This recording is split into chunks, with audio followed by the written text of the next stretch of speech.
Hey guys, Captain Retro, bringing you a small little video on the guy that's coming into frame right now, the brand new Rapido 44 tonner, the Hobby Time exclusive livery, Arcade Attica number 111.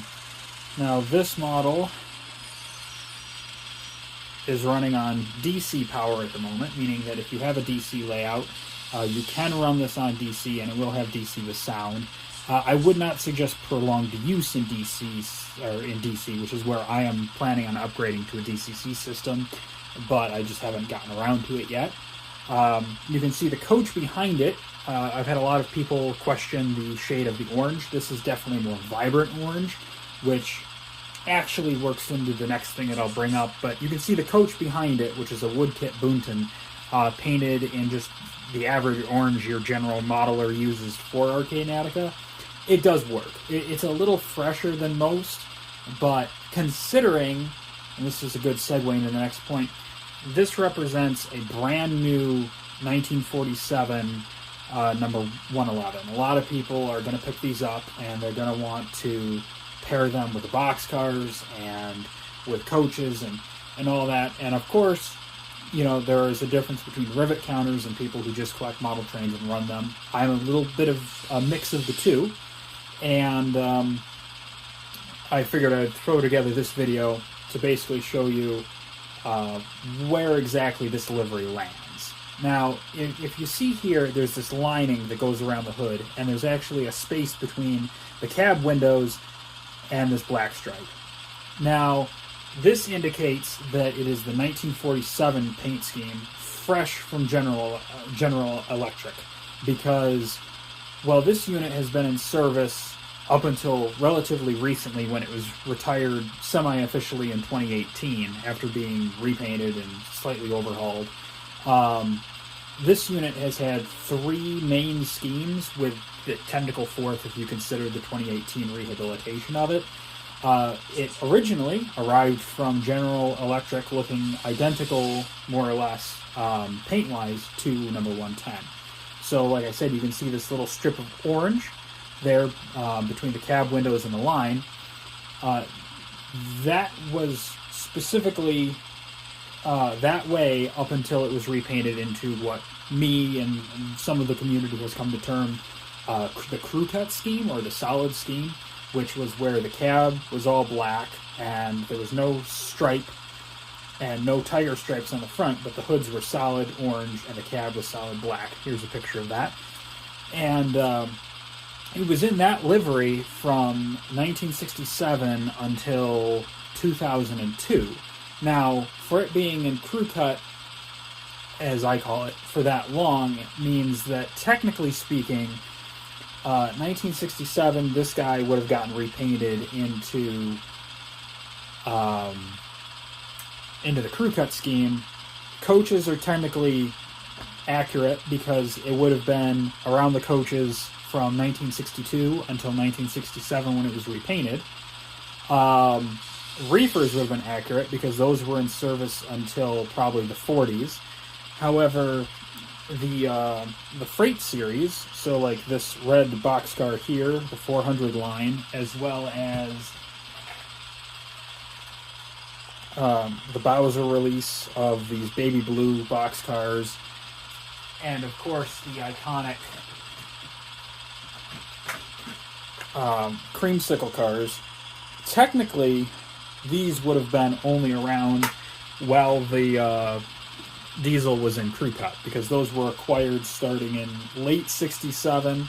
So technically you could fudge the details with the red ones, but for the orange and the blue, which both have had retail releases, whereas all the red ones are all custom paints, technically this would have already been repainted into crew cut. And who knows, maybe Rapido will go on to do a crew cut livery, considering that that's kind of the freight boom of the Arcade and Attica, and that's certainly kind of the era that I like the most, because you've gone from an era where all the freight cars were a lot of different colors and the freights would be very interesting to see, to progressively speaking, as time moved on, to where everything is basically just a leased hopper that's gray and it's kind of boring. But that's just a personal preference of mine.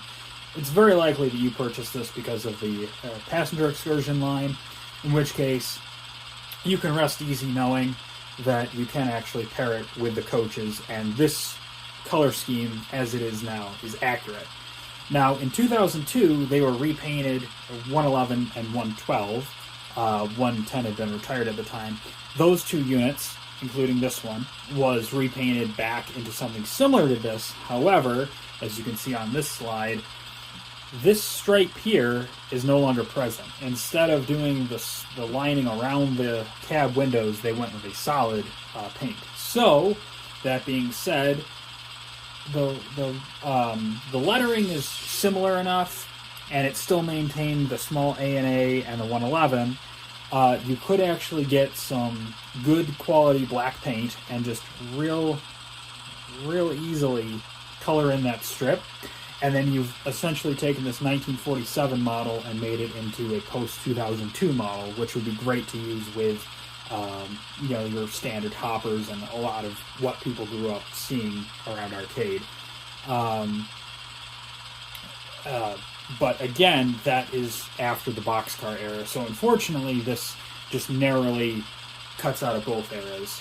The other model inaccuracy about this model, or I guess one inaccuracy and one accuracy, is that these were shipped from GE with the one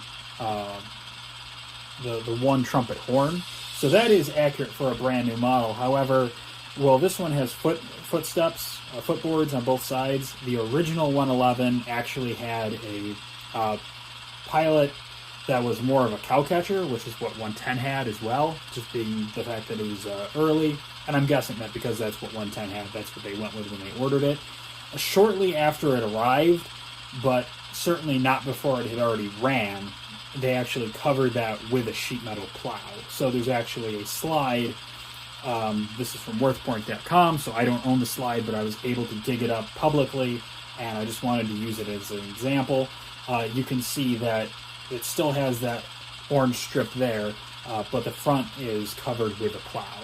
And the 2002 repaint, by that point in time, both of the footboards, or would be the one side with the plow, and then the other side with the foot plates, had been covered with plows on both sides. So if you're going for a 2002 repaint, I would repaint this, or just cover in that black just around the cab. The hood still had it, but the cab section didn't have that strip.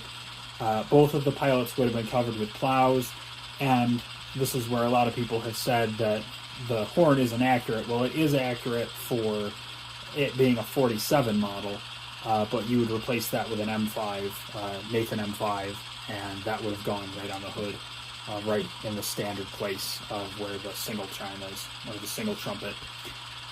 But as far as the quality goes, again, I'm running DC, so I can't show you all the different features.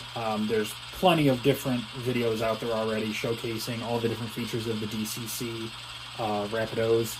And it is worth mentioning that the only reason why this one is so expensive as it is, I've seen a lot of people question it, is, from my understanding, because it was a limited release, that they only did the limited releases in the DCC sound variants, whereas there is a silent option for available for about 170 to 180, and that is DC with no sound. So in theory, if you're really that bothered, you could get this and swap the internals, but me personally, I eventually have to get a DCC system for even this small shelf switcher, but considering I acquired most of my stuff from a collection dating back to the mid-90s, 99.9% of my stuff is DC. This is one of the first DCC locomotives that I have. It's actually the first for A&A. I have two Broadway Limited Great Northerns that have the dual mode DCC operating systems.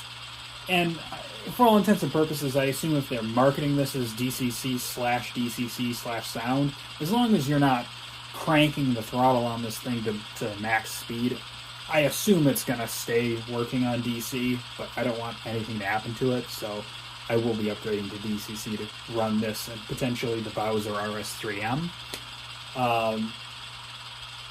But yeah, I figured I would throw together this little video just to sit there and point out where this model actually stands, and if you are somewhat of a rivet counter, what would be an appropriate pairing for it. Again, the coaches worked because they were around from 1962 until, well, present day, but the diesels were in this paint scheme from 1947 until 1967.